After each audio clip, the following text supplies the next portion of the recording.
कारण शोधलं पाहिजे आणि यांची गुंडागर्दी खरंच थांबवायला पाहिजे. त्यांना लागले हे खूप महत्वाचं आहे.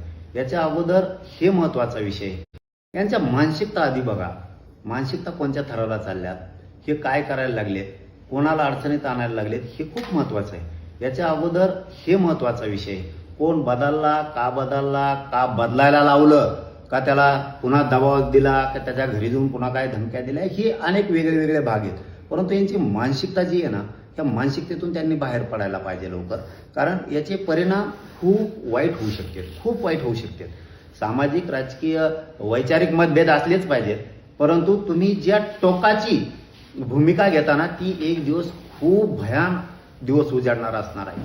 कारण तुमच्यातली मस्ती, तुमच्यातली जी डोक्यात हवा शिरली ना, आम्ही म्हणतो आणि तेच करा तरच चालतंय, तर हे मात्र चालणार नाही. आता या राज्यात अजिबात तुमचं चालणार नाही की तुम्ही म्हणताल तेच.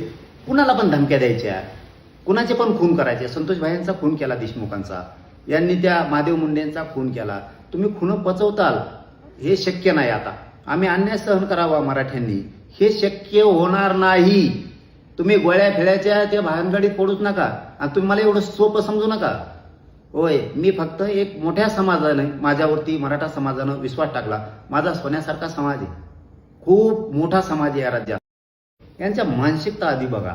मानसिकता कोणत्या थराला चालल्यात, हे काय करायला लागलेत, कोणाला अडचणीत आणायला लागलेत, हे खूप महत्वाचं आहे. याच्या अगोदर हे महत्वाचा विषय कोण बदलला, का बदलायला लावलं, का त्याला पुन्हा दबाव दिला, का त्याच्या घरी जाऊन पुन्हा काय धमक्या दिल्या, हे अनेक वेगळे भाग आहेत. परंतु यांची मानसिकता जी आहे ना, त्या मानसिकतेतून त्यांनी बाहेर